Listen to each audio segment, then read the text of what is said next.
जय जोहार दोस्तों। स्वागत है आपका एक बार फिर से इस ऑनलाइन लर्निंग यूट्यूब प्लेटफॉर्म नवा रायपुर में। आज हम लेके आए ज्योमेट्री का एक बहुत इंपॉर्टेंट टॉपिक जो कि है रेखा एवं कोण। इसके एमसीक्यू करने से पहले इस टॉपिक को समझना बहुत ज़रूरी है। क्योंकि इसके जो क्वेश्चंस आते हैं वो हार्डली 2 या 3 लाइन में सॉल्व हो जाते हैं और उनके पीछे कोई एक कॉन्सेप्ट होता है। अगर आपको वो कॉन्सेप्ट नहीं पता है तो वो क्वेश्चन प्रैक्टिकली इम्पॉसिबल हो जाते हैं सॉल्व करना। और आपके पास चूंकि एग्ज़ाम में प्रोटेक्टर या चांदा जिसे हम कहते हैं वो तो होता नहीं है, तो इसलिए हमें इस टॉपिक के कॉन्सेप्ट को समझना बहुत ज़रूरी है। तो हम आज की क्लास में इस टॉपिक के बारे में पहले समझेंगे, फिर अगली आने वाली क्लास में इससे रिलेटेड एमसीक्यू को सॉल्व करेंगे। तो चलिए स्टार्ट करते हैं। तो रेखा एवं कोण के अंतर्गत हम सबसे पहले समझेंगे बिंदु के बारे में, जिसे हम पॉइंट भी कहते हैं। बिंदु एक अपरिभाषित शब्द है जिसकी ना कोई लंबाई होती है ना ही कोई चौड़ाई होती है। सपोज ये बिंदु ए है। इस एक बिंदु से जो निकलने वाली रेखाएं हैं ये अनंत हो सकती है, कितनी सारी भी। और ये सारी रेखाएं आपस में क्या कहलाती है? ये कहलाती है संगामी रेखाएं। क्योंकि वे किसी एक बिंदु से ही निकल रही है, तो उन्हें हम आपस में कहेंगे संगामी रेखाएं। वैसे ही एक और कॉन्सेप्ट है कि किन्हीं दो बिंदुओं से, ये बिंदु ए हो गया और ये हो गया आपका बिंदु बी, किन्हीं दो बिंदुओं से केवल और केवल सिर्फ एक रेखा खींची जा सकती है। तो मिनिमम आपको दो बिंदु चाहिए और उन दो बिंदुओं का अगर आप मिलाएंगे तो आपको एक रेखा मिलेगी, और सिर्फ एक रेखा। आप इस पे कोई दूसरी रेखा नहीं खींच सकते हैं। ठीक, चलिए आगे चलते हैं अब रेखा में। तो अभी हमने देखा कि दो बिंदुओं से मिलकर बनता है एक रेखा। जैसे दो बिंदुओं से मिलकर एक रेखा का निर्माण हुआ था, वैसे ही एक रेखा पे अनंत बिंदुएं हो सकती है। सपोज ये एक बिंदु है P और ये एक बिंदु है Q, तो इस एक रेखा पर आप अनंत बिंदुएं प्राप्त कर सकते हैं। इन बिंदुओं को ही हम कहते हैं संरेख। किसी रेखा पर आने वाले अनेक बिंदुओं को हम कहते हैं संरेख। वहीं किसी बिंदु से निकलने वाले रेखाओं को हम कहते हैं संगामी रेखाएं। ठीक, दोनों में अंतर है। और सपोज इसी रेखा में मैं एक बिंदु ले लेता हूँ, बिंदु ए, और ये हो गया आपका बिंदु बी। तो बिंदु ए और बी एक रेखा का खंड हो जाएगा, जिसे हम कहेंगे रेखा खंड। ठीक, तो अगर मैं कोई एक भाग लूँगा तो उसे हम कहेंगे रेखा खंड। वैसे ही एक और भाग ले लूँ जो कि सेम लंबाई का है, यहाँ पे आपका P और R। तो यहाँ रेखाखंड PR और AB ये कहलाएंगे, अगर ये दोनों की लेंथ समान है तो इन्हें हम कहेंगे सर्वांगसम। ठीक, तो रेखाखंड को हम कैसे डिनोट करेंगे? तो रेखाखंड को हम डिनोट करेंगे AB से। ठीक, वहीं अगर मैं इनमें तीर का निशान लगा दूं तो ये कहलाएगा आपका किरण। इसका मतलब जो किरण है वो चल रही है A से B की ओर, जबकि रेखाखंड दिशाहीन होता है। ठीक, रेखा के बाद हम समझेंगे वक्र रेखा या कर्व्ड लाइन। तो जो रेखा सीधी नहीं है तो उन्हें हम कहेंगे कर्व्ड रेखा या वक्र रेखा। इसके बारे में ज़्यादा कुछ है नहीं। जो रेखा सीधी नहीं है उसे हम कहेंगे वक्र रेखा। इसके बाद समझते हैं क्षैतिज रेखा या ऊर्ध्वाधर रेखा। क्षैतिज रेखाएं क्या होती है? जो धरातल के समानांतर होती है, उन्हें हम कहेंगे क्षैतिज रेखा। ऊर्ध्वाधर रेखा क्या होगी? जो धरातल पर लंब डालती है, वैसी रेखाओं को हम कहेंगे। तो यहाँ पे ये रेखा लंबवत है तो इसे हम कहेंगे ऊर्ध्वाधर रेखा। ठीक, ज़्यादा कुछ जानने के लिए है नहीं इसमें। अब समझते हैं समानांतर रेखाएं और असमानांतर रेखाएं। समानांतर रेखाएं वे रेखाएं होती हैं जिनके बीच की दूरी सदैव समान होती है। ये अनंत तक चलेंगी और कभी भी एक दूसरे को नहीं काटेंगी, प्रतिच्छेद नहीं करती। वैसी रेखाओं को हम कहते हैं समानांतर रेखा या पैरेलल लाइंस। वहीं असमानांतर रेखाएं वे रेखाएं होती हैं जिनकी बीच की दूरी कम या ज़्यादा होते रहती है और इसे इंटरसेक्टिंग लाइन इसलिए कहते हैं क्योंकि ये कहीं ना कहीं अनंत में जाके एक दूसरे को प्रतिच्छेद कर देती है। अगर मैं इनको धीरे से आगे जाके बढ़ा दूँ तो ये जाके एक दूसरे को काट लेंगी। ठीक, वहीं पैरेलल लाइंस एक दूसरे को कभी प्रतिच्छेद नहीं करती। यही अंतर है सिर्फ समानांतर और असमानांतर रेखा में। ठीक, आगे चलते हैं। अब कोण से रिलेटेड कुछ कॉन्सेप्ट है उसको हम समझते हैं। जैसा कि आप देख सकते हैं ये कुछ कोण के प्रकार हैं जिसे हम कोड के माध्यम से याद करेंगे, ARO और SRC सोर्स करके। ARO पहले एक्यूट, फिर right angle, obtuse, straight, reflex and complete angle. ठीक, जो न्यून कोण आपको पता है, जो 90 डिग्री से कम होता है उसे हम कहेंगे न्यून कोण। जो 90 डिग्री होगा उसे हम कहेंगे समकोण। जो 90 डिग्री से अधिक होगा और 180 डिग्री से कम होगा उसे हम कहेंगे अधिक कोण। फिर आता है 180 डिग्री जिसे हम कहेंगे स्ट्रेट एंगल या सरल कोण। फिर हम आएगा रिफ्लेक्स एंगल या पुनर्युक्त कोण। आप इधर दे सकते हो ये 180 डिग्री से अधिक है, ये सपोज 180 से अधिक है और 360 से कम है तो उसे हम कहेंगे रिफ्लेक्स एंगल या पुनर्युक्त कोण। और जब 360 डिग्री बन जाएगा तो उसे हम कहेंगे कंप्लीट एंगल या पूर्ण कोण। ठीक, ये जनरल ओवरव्यू है। फिर आते हैं आपका सबसे ज़्यादा क्वेश्चन इसे से आते हैं, पूरक कोण और समपूरक कोण। अब समझते हैं पूरक कोण और समपूरक कोण, कॉम्प्लीमेंट्री एंगल और सप्लीमेंट्री एंगल। तो पूरक कोण और कॉम्प्लीमेंट्री एंगल वे एंगल होते हैं जिनका योग करने पर हमें प्राप्त होता है 90 डिग्री। वहीं समपूरक कोण या सप्लीमेंट्री एंगल वे कोण होते हैं जिनको योग करने पर हमें प्राप्त होता है 180 डिग्री। तो यहाँ रेफरेंस पॉइंट 90 डिग्री और 180 डिग्री लेना है। ठीक, तो पूरक कोण को समझते हैं। सपोज एक कोण है x, इसका पूरक कोण पूछेगा तो इसका पूरक कोण क्या हो जाएगा, तो आप यहाँ पे आप इसका पूरक कोण प्राप्त करेंगे तो ये हो जाएगा आपका 90 माइनस x। जो भी होगा उन्हें हम कहेंगे पूरक कोण। वहीं समपूरक कोण, सपोज ये एक एंगल है x, तो इसका संपूरक कोण क्या हो जाएगा, इसका संपूरक कोण हो जाएगा आपका 180 माइनस x। ठीक, इसके क्वेश्चन कैसे पूछता है कि A और B दो संपूरक कोण हैं तो A और B को जोड़ने पर कितना डिग्री होगा।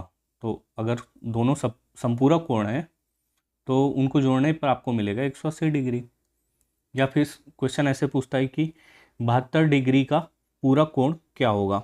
तो 72 डिग्री है आपका, ये क्वेश्चन आया हुआ है, तो 72 डिग्री का पूरक कोण क्या होगा। तो आपको पता है कि उनको जोड़ने पर आपको 90 मिलना चाहिए, तो आप इसको सिंपली 90 माइनस 72 करेंगे तो इसका पूरक कोण क्या हो जाएगा, इसका पूरक कोण हो जाएगा 18 डिग्री। ठीक, इससे रिलेटेड क्वेश्चन आते हैं कि कोई एक पूरक कोण है जो अपने कोण का 5 गुना है। तो हम कोई एक कोण ले लेते हैं x, उसका 5 गुना उसका पूरक कोण है, तो ये उसका 5 गुना हो गया, ये कॉम्प्लीमेंट्री एंगल हो गया, है ना। तो आपको पता है कि इन दोनों को आप जोड़ोगे तो आपको क्या मिलेगा, 90 डिग्री मिलेगा। तो अगर आपको क्वेश्चन पूछ रहा है कि वो पूरक कोण क्या होगा तो आप इसको सिंपली जोड़ दीजिए, तो x बराबर हो जाएगा 15। तो पूरक कोण पूछेगा तो वो एंगल हो जाएगा आपका 15, उसका 5 गुना हो जाएगा आपका पूरक कोण, तो 5x हो जाएगा आपका 75। तो ये उसका पूरक कोण हो जाएगा। इस टाइप के क्वेश्चन पूछता है कि कोई एक एंगल है उसका पूरक कोण उसका 1/5 है, तो आप सिंपली इन दोनों को जोड़िए और 90 कर दीजिए। वहीं समपूरक कोण में रेफरेंस पॉइंट हो जाएगा 180 डिग्री। तो ऐसे ही क्वेश्चन आते हैं कि ऐसा कोण जिसकी माप 90 डिग्री है तो उसे हम क्या कहते हैं, तो उसे हम कहेंगे पूरक कोण। ठीक, आगे चलें, आगे चलते हैं। अब समझते हैं आसन्न कोण, एडजेसेंट एंगल। यहाँ एडजेसेंट एंगल के रूप में हम सपोज ये ले लेते हैं थीटा और इसको ले लेते हैं फाई। तो इन कोणों को हम एडजेसेंट एंगल तभी कहेंगे जब इनकी कोई एक भुजा, जैसे ये है, ये आपस में उभयनिष्ठ हो या साझा करती हो, उसे हम कहेंगे एडजेसेंट एंगल। तो यहाँ थीटा और फाई ये हैं आपके एडजेसेंट कोण। ठीक, ज़्यादा कुछ इस पे है नहीं। इससे रिलेटेड कुछ पॉइंट है। यदि आसन्न कोणों का योग 180 डिग्री, तो अभी हमने देखा ये थीटा हो गया और ये ले लिया हम फाई, तो उसकी बाह्य भुजाएं एक ही सरल रेखा पे होगी। इसका अर्थ क्या कह रहा है कि थीटा और फाई मिलकर क्या बनाते हैं 180 डिग्री। अगर ये थीटा और फाई मिलाकर 180 डिग्री हो रहा है, मतलब ये पूरा हो रहा है, तो इसकी जो बाह्य भुजा है, इसकी बाह्य भुजाएं कौन सी हो जाएगी, एक कोण ये है और ये है, ये तो साझा करने वाली है ना, ये साझा करने वाली है, तो इसकी बाह्य भुजा ये हो जाएगी और ये, तो ये बाह्य भुजाएं एक ही सरल रेखा में होगी, ये कह रहा है। तो इसका अर्थ क्या हुआ, एक सरल रेखा पे, इसका अपोजिट कि एक सरल रेखा पे बने हुए दो आसन्न कोणों का योग क्या होगा 180 डिग्री होगा, यही सेम लाइन। ठीक, ये समझना है। अब आते हैं शीर्षाभिमुख कोण और सम्मुख कोण, जिसे हम वर्टिकल एंगल भी कहते हैं। तो कोई भी दो रेखा जो एक दूसरे को प्रतिच्छेद करती है, तो यहाँ पर थीटा, तो उसके जो सामने वाला कोण है वह उसके बराबर ही होगा। यहाँ थीटा ये हो जाएगा, वैसे ही यहाँ पे जो फाई बनेगा ये किसके बराबर होगा, ये इसके बराबर होगा। तो एक दूसरे के जो कोण होते हैं उसे हम कहते हैं शीर्षाभिमुख कोण या सम्मुख कोण। ठीक, आप कोई भी ऐसे ले सकते हो। तो यहाँ ये इसके बराबर होगा और ये होगा इसके बराबर, है समझ में, इसे हम कहते हैं शीर्षाभिमुख कोण या सम्मुख कोण। आगे चलते हैं। अब समझते हैं संगत कोण, एकांतर कोण, अंतःकोण और बहिष्कोण को। जब दो समानांतर रेखाएं, ये आपकी समानांतर रेखा हो गई, उन्हें कोई एक तिर्यक रेखा प्रतिच्छेद करती है ऐसा, तो निम्न कोण हमें प्राप्त होते हैं। तो इसको समझने के लिए पहले हम इसका नंबर कर देते, नंबर ये हो गया 1 2 3 4 5 6 7 और ये हो गया आपका 8। ठीक, तो हमें निम्न कोण प्राप्त होंगे। तो संगत कोण किन्हें कहा जाएगा, संगत कोण कहा जाएगा ये आपका एक और वैसा ही इधर, तो उन्हें हम कहेंगे जो कोण एक है वो संगत है, किसके बराबर हो जाएगा, कोण 5 के। वैसे ही कोण 2 हो जाएगा किसके बराबर, कोण 6 के। ठीक, तो उन्हें हम कहेंगे संगत कोण। वैसे ही 4 हो जाएगा 8 के बराबर, 3 हो जाएगा 7 के बराबर, उन कोणों को हम कहेंगे संगत कोण। ठीक, एकांतर कोण किन्हें कहेंगे, जैसे कि यहाँ पे आप देख पाएंगे ये हो गया आपका कोण 3 और कोण 5, इन्हें हम कहेंगे एकांतर कोण। तो कोण 3 और कोण 5 बराबर होंगे, इन्हें हम कहेंगे एकांतर कोण। वैसे ही कोण 2 बराबर होगा किसके, कोण 8 के, इन्हें कहेंगे हम एकांतर कोण। अंतःकोण क्या होगा, अंतःकोण होगा जैसे इन दोनों समानांतर रेखा के बीच का कोण, तो यहाँ कोण 2 और कोण 5, इन दोनों को आप जोड़ोगे तो ये होगा आपका 180 डिग्री, इन्हें हम कहेंगे अंतःकोण। वैसे ही 3 और 8, कोण 3 और कोण 8, ये भी बराबर होगा किसके, 180 डिग्री के। बहिष्कोण क्या हो जाएगा, इसके बाहर बाहर का कोण 1 यहाँ पे और कोण 6, ये भी बराबर होगा 180 डिग्री के, तो इन्हें हम कहेंगे बहिष्कोण। वैसा ही कोण 4 और कोण 7 का योग क्या होगा, 180 डिग्री होगा। ठीक, तो उन्हें हम कहेंगे बहिकोण। ठीक, आगे चले। अब आते हैं त्रिभुज पे। तो ये त्रिभुज है, इसमें लिखा है कि त्रिभुज के अंतःकोणों का योग 180 डिग्री तथा बाह्य कोणों का योग 360 डिग्री होता है। तो सपोज आइडल कंडीशन, ये एक समबाहु त्रिभुज है, तो इसके अंतःकोण आपको पता है कि 60-60 डिग्री के होते हैं। तो इनको जब आप जोड़ोगे तो उनका योग होता है आपका 180 डिग्री, मतलब त्रिभुज के अंतःकोणों का योग होगा आपका 180 डिग्री और बाह्य कोणों का योग होगा आपका 360 डिग्री। सपोज इसको मैं ऐसे आगे बढ़ा देता हूँ, इसको ऐसे आगे बढ़ा देता हूँ, इसको ऐसे, तो इसके बाह्य कोण कौन से हो जाएंगे, ये वाले, ये बाह्य कोण हो जाएगा। इसका बाह्य कोण क्या हो जाएगा, ये हो जाएगा। इसका बाह्य कोण हो जाएगा ये। तो त्रिभुज के बाह्य कोणों को जब हम जोड़ेंगे तो 360 डिग्री होता है। तो कैसे होता है, देखो ये एक स्ट्रेट लाइन है तो पूरा 180 होगा, अगर ये 60 है तो इधर का क्या होगा 120। वैसे ही ये भी 120 होगा, ये भी 120 होगा। तो जब आप बाह्य कोणों को जोड़ोगे 120, 120 और 120, तो इनका योग होगा आपका 360। ठीक, तो त्रिभुज के अंतः कोणों का योग हो जाएगा 180 और बाह्य कोणों का योग हो जाएगा 360। ठीक, पॉइंट 2 कहता है कि त्रिभुज की किन्हीं दो भुजाओं का योग तीसरी भुजा से बड़ा होता है। आपने पैथागोरस प्रमेय के माध्यम से जानते ही हैं, है ना। अगर ये आधार 3 है और ये 4 है और कर्ण 5 है, तो त्रिभुज के किन्हीं दो भुजाओं का योग, मतलब सपोज इन दोनों भुजा को मैं लेता हूँ, बड़ी भुजा को छोड़ देता हूँ, तो इन दोनों का योग जो होता है तीसरी भुजा से बड़ा होगा। मतलब इन दोनों का योग हमेशा तीसरी भुजा से बड़ा होगा। पॉइंट 2 ये कहता है।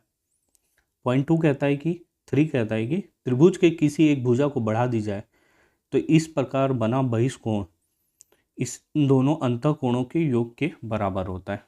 कैसे समझते हैं। त्रिभुज के किसी एक भुजा को बढ़ा दीजिए, सपोज हमने इस भुजा को ऐसा बढ़ा दिया, इस प्रकार बना बहिष्कोण। तो यहाँ पे जो आपको बहिष्कोण मिलेगा इन दोनों अंतः कोणों के योग के बराबर होता है। तो इसके अंतः कोण कौन कौन से हो जाएंगे, ये एक हो जाएगा थीटा, या फाई कर दो, या यहाँ पर कुछ और साइन कर दो, डॉलर कर दो। ठीक, तो इन दोनों को जब हम जोड़ेंगे तो किसके बराबर होगा, ये थीटा के बराबर होगा। मतलब फाई प्लस डॉलर किसके बराबर होगा, थीटा के बराबर। ये कहना चाह रहा है जब किसी एक भुजा को हम ऐसा बढ़ा देते हैं तो उसके द्वारा बना बाह्य कोण, ये बाह्य कोण हो गया, ये बराबर होगा दोनों अंतः कोणों के योग के बराबर। ठीक, आगे चले। पॉइंट 4 समझते हैं। त्रिभुज के आधार कोणों से केंद्र पर बना कोण त्रिभुज के शीर्ष कोण के आधे से 90 डिग्री अधिक होता है। तो ये आधार है, आधार से हम केंद्र ले लेते हैं इसका। त्रिभुज के आधार से केंद्र पर बना हुआ कोण, ठीक, ये कोण बन गया। तो इसको हम कोण ले लेते हैं ए, बी और सी।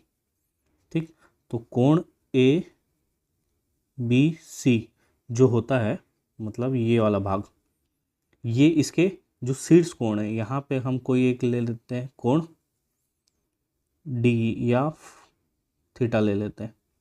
ठीक, तो इस थीटा के आधे से 90 डिग्री अधिक होता है। कौन सा कोण, ए बी और सी। तो ये ए बी सी जो होता है ये थीटा के आधे से 90 डिग्री अधिक होता है, ये कहना चाह रहा है। ठीक, आगे चलें। फिर आते हैं हम चतुर्भुज में। तो चतुर्भुज का पॉइंट 1 कहता है कि चतुर्भुज के चारों अंतः कोणों का योग 360 डिग्री होता है। इसका अर्थ क्या हुआ कि इसके सारे अंतः कोणों को जब हम जोड़ेंगे चारों को, तो ये किसके बराबर होगा, 360 डिग्री के बराबर होगा। ठीक, वहीं पॉइंट 2 कहता है कि वर्ग या आयत के, तो हम वर्ग ले लेते हैं, तो वर्ग के आयत के विकर्ण जो होते हैं समकोण पे एक दूसरे को दो बराबर भागों में प्रतिच्छेद करते हैं, तो ये बनेगा समकोण। ठीक, और इसमें जो दो ये जो होता है इस भुजा के बराबर होता है, वहीं ये भुजा जो होती है इस भुजा के बराबर होती है। ठीक, है समझ में। आगे चलते हैं। अब आते हैं समानांतर चतुर्भुज और समचतुर्भुज। तो आपने पिछले वीडियो में देखा ही है कि समानांतर चतुर्भुज जो बनता है आयत से बनता है और समचतुर्भुज को हमने बनाया था वर्ग से। अगर आपने वो वीडियो नहीं देखा है तो डिस्क्रिप्शन में लिंक है, पहले जाके एक बार वो वीडियो को डिटेल में आप देख सकते हैं। ठीक, अब आते हैं समानांतर चतुर्भुज पे। समानांतर चतुर्भुज क्या होता है, इसके आमने सामने की भुजा बराबर होती है। समानांतर चतुर्भुज की खासियत है कि इस पे हम पहले विकर्ण डाल देते हैं।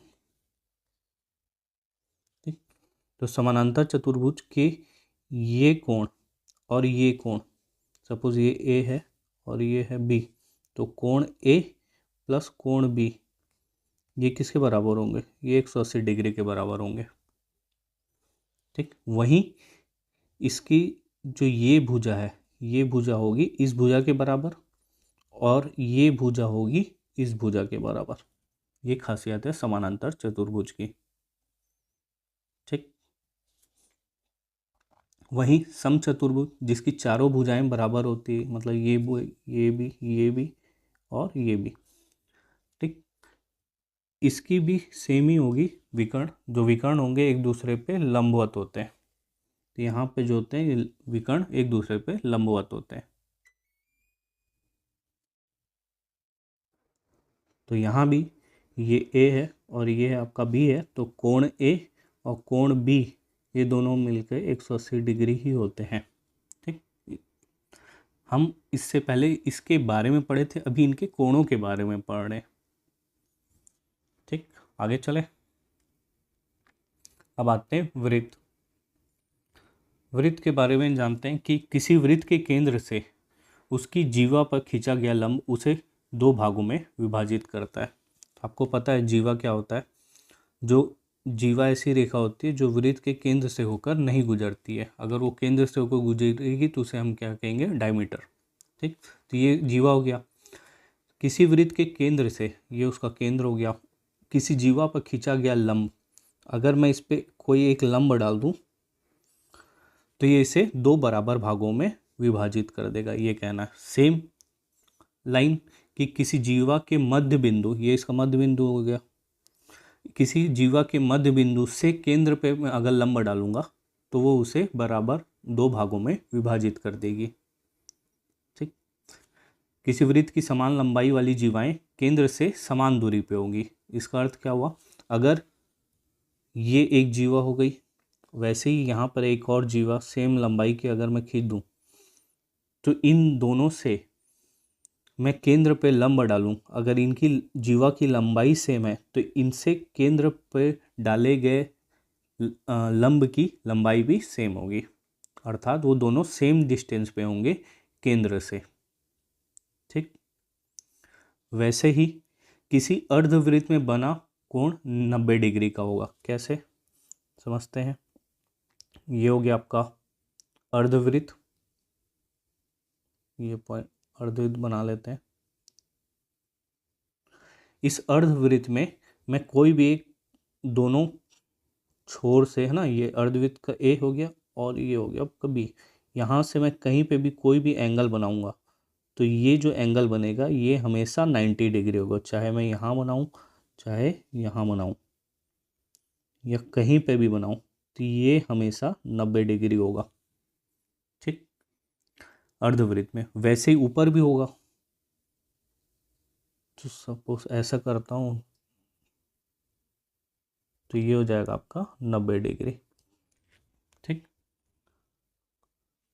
फिर है आपका किसी चक्री चतुर्भुज में समूह कोणों का योग 180 डिग्री होता है। कैसे होता है देखते हैं। ठीक, ये हो गया आपका चक्री चतुर्भुज। तो अभी हमने देखा कि ये 90 डिग्री था, ये 90 डिग्री होता है, ये भी 90 डिग्री होता है। अब आप देख पा रहे होंगे कि आपको एक चक्री चतुर्भुज मिल गया। इसका अर्थ क्या हुआ? इस चक्री चतुर्भुज के सम्मुख कोण, मतलब आमने सामने, मतलब कोण ये सी और ये हो गया आपका कोण डी, मतलब कोण सी और कोण डी, इन दोनों का योग हमेशा 180 डिग्री होगा। आप ये 90 होता है तो ये भी उसके 90 होगा, तो इसके सम्मुख जो कोण होंगे इन दोनों को आप जोड़ोगे तो इनका कोण योग हमेशा 180 डिग्री होगा। है समझ में? आगे चले। अब आते हैं पॉलीगॉन में या बहुभुज में। पॉलीगॉन क्या होता है? तीन या तीन से अधिक रेखाओं से जो आकृति बनती है उसे हम कहते हैं बहुभुज या पॉलीगॉन। सिंपली तीन होता है तो उसे हम त्रिभुज कह देते हैं, चार होता है तो उसे चतुर्भुज, पाँच को पंचभुज या पेंटागॉन, छः को हेक्सागॉन, सात को हेप्टागॉन, फिर ऑक्टागॉन, नोनागॉन और डेकागॉन, ऐसा बढ़ते जाता है। ठीक, तो इन सारी आकृतियों को समग्र रूप से हम क्या कहेंगे अभी? बहुभुज। ठीक, तो किसी बहुभुज के सभी अंतःकोणों का योग कितना होता है? तो किसी बहुभुज के सभी अंतःकोणों का योग होता है आपका, इसके लिए एक अच्छा फॉर्मूला है n-2 इंटू 180। इसको हम देखते हैं कैसे ये प्रैक्टिकली पॉसिबल होता है। सपोज मैं त्रिभुज लेता हूँ, आपको अभी हमने देखा कि त्रिभुज के अंतःकोणों का योग कितना होता है? 180 कुल करने पे सभी अंतःकोणों का योग। तब देखते हैं, तो भुजा n में रख देता हूँ, भुजा त्रिभुज है तो तीन, 3 - 2 करूँगा, इंटू 180, इसका मतलब 180। तो अगर त्रिभुज का केस है तो उसके सभी अंतःकोणों का योग हो जाएगा आपको 180 डिग्री। वहीं हमने चतुर्भुज में देखा कि चतुर्भुज के सभी अंतःकोणों का योग होता है 360 डिग्री। तो चतुर्भुज है तो मैं n की जगह रख दूंगा 4, 4 - 2 इंटू 180, तो ये हो जाएगा 2 इंटू 180, तो ये हो जाएगा 360। तो चतुर्भुज के सभी अंतःकोणों का योग हो जाएगा 360, वहीं त्रिभुज के सभी अंतःकोणों का योग हो जाएगा 180 डिग्री। आगे चलते हैं। पॉइंट 2 कहता है कि बहुभुज के सभी बाह्य कोणों का योग 360 डिग्री होता है। तो अभी हमने देखा था त्रिभुज, ठीक, त्रिभुज का ये सारे इंटरनल एंगल हो गए। बाह्य एंगल कौन सा हो जाएगा, ये वाला, इसको मैं बढ़ा दिया तो ये, इसको बढ़ा दिया तो ये, ठीक। तो ये सारे बाह्य कोण, ये सारे बाह्य कोणों का योग होता है 360 डिग्री, ठीक। तो वैसे ही बहुभुज पे भी अप्लाई होता है। तो बहुभुज, सारे बहुभुज के बाह्य कोणों का योग जो होता है वो 360 डिग्री होता है, ठीक। और हमने देखा अभी चतुर्भुज के केस में भी अप्लाई करके देख लेते हैं। ये हो गया आपका चतुर्भुज, ठीक। तो इसमें मैं इसको ऐसे आगे बढ़ा लेता हूँ। तो इसका इंटरनल एंगल ये हो गया 90 डिग्री, तो इसका बाह्य एंगल ये हो जाएगा, ये 90 है तो ये बाह्य एंगल हो जाएगा। वैसे ये बाह्य, ये बाह्य, तो आप चारों को जोड़ेंगे तो 90 + 90 + 90 + 90, ये चारों मिलके हो जाएंगे आपके 360 डिग्री, ऐसा। तो किसी भी बहुभुज के बाह्य सभी कोणों का योग होता है आपका 360 डिग्री। आगे चलते हैं। बहुभुज का प्रत्येक बाह्य कोण कितना होता है। तो बहुभुज का जो प्रत्येक बाह्य कोण होता है वो होता है आपका 180 माइनस अंतःकोण।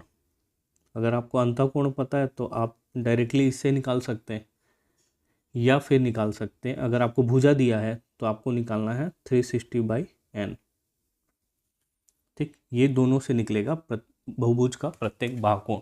सपोज हम लेते हैं ट्रायंगल का ही केस, ये ट्रायंगल हो गया। इस ट्रायंगल का अंतःकोण हमको पता है ये 60 है ना। तो इसका बाह्य कोण क्या हो जाएगा, तो इसका बाह्य कोण ये है,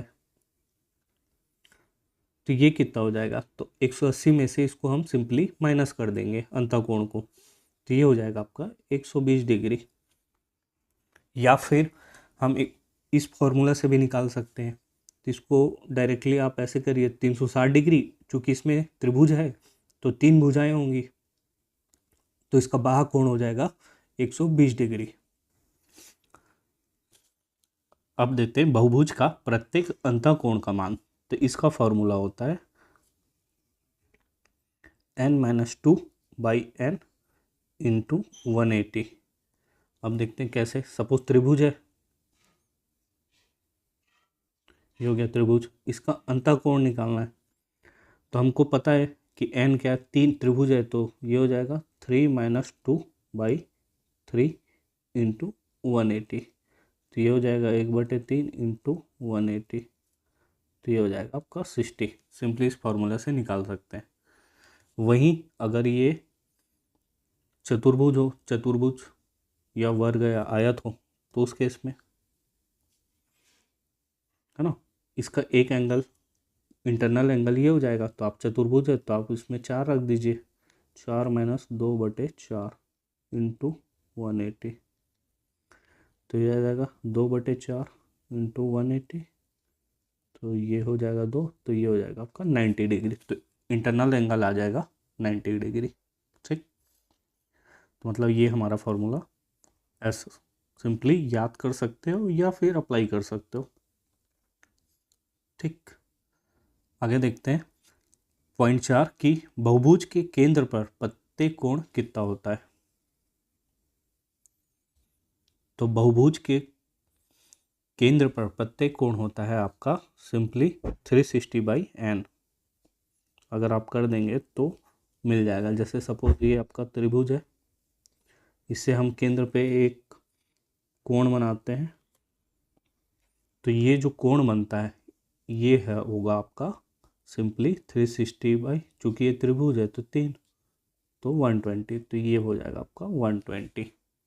वहीं चतुर्भुज के केस में या वर्ग या आयत के केस में ये आप ऐसा बना लीजिए, इनसे आप केंद्र पे कोण डाल लिए तो ये हो जाएगा आपका 360/4। चूँकि ये चतुर्भुज है तो यहाँ प्रत्येक एंगल हो जाएगा आपका 90 डिग्री का। आया समझ में? तो इस तरीके से आप निकाल सकते हैं अलग अलग इंटरनल एंगल और बाह्य एंगल। ठीक, तो ये रहा रेखा एवं कोण से रिलेटेड कॉन्सेप्ट। इन्हीं कॉन्सेप्ट के बेस पे बेस्ड होते हैं एमसीक्यूज़। तो इन एमसीक्यूज़ को हम कवर करते हैं अगले वीडियो पे। अगर आपको वीडियो अच्छा लग रहा है तो सब्सक्राइब करना ना भूलें और वीडियो को ज़्यादा से ज़्यादा लाइक करिए। मिलते हैं नेक्स्ट वीडियो में।